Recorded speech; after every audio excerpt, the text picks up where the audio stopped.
Hi అండి, welcome to my channel మన రుచులు. ఈరోజు మనం పుదీనా రైస్ ఎలా తయారు చేసుకోవాలో చూద్దాం. ఇంకా మన ఛానల్ ఎవరైనా సబ్స్క్రైబ్ చేసుకోకపోతే ప్లీజ్ సబ్స్క్రైబ్ చేయండి, లైక్ చేయండి.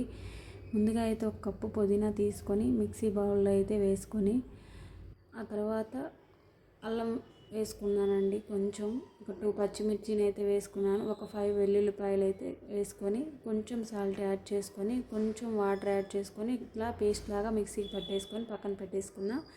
ఆ తర్వాత స్టవ్ ఆన్ చేసుకొని బండి పెట్టేసుకొని ఒక 3-4 టేబుల్ స్పూన్లు అయితే ఆయిల్ వేసుకున్నాను. ఆ తర్వాత ఆయిల్ హీట్ ఎక్కిన తర్వాత బిర్యానీ దినుసులు అయితే వేసుకున్నానండి. అవి కొంచెం వేగిన తర్వాత ఒక కప్ అయితే ఇలా పొడవుగా కట్ చేసుకొని పెట్టుకున్న ఆనియన్స్ అయితే వేసుకున్నాను. ఒక 3 పచ్చిమిర్చి ఇలా చిరికిలా కట్ చేసుకొని వేసుకున్నాను.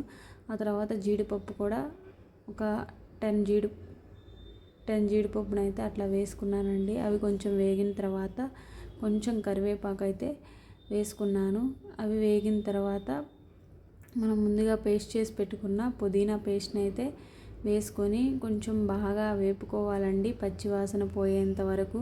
ఇవి కొంచెం వేగిన తర్వాత ఒక 1/2 టీ స్పూన్ పసుపు అయితే వేసుకున్నాను. ఆ పసుపు కూడా కొంచెం పచ్చి వాసన పోయేంత వరకు వేగిన తర్వాత కొంచెం పుదీనా ఆకులు అయితే వేసుకొని మనం ముందుగా వండుకొని పెట్టుకున్న రైస్ని అయితే యాడ్ చేసుకోవాలండి.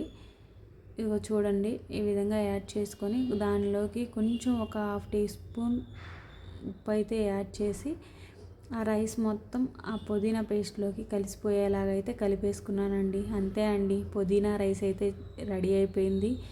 లంచ్ బాక్సుల్లోకి పిల్లలకి చాలా బాగుంటుంది. మాకైతే చాలా బాగా వచ్చిందండి టేస్ట్. మీరు కూడా ఒకసారి ట్రై చేయండి మీ ఇంట్లో. ఎలా ఉందో కామెంట్ చేయండి. చూసి వీడియోని అలాగే వెళ్ళిపోకండి. ప్లీజ్ ఒక చిన్న లైక్ అయితే ఇవ్వండి. నెక్స్ట్ మీకేం వీడియో కావాలన్నా కామెంట్ చేయండి. Thank you.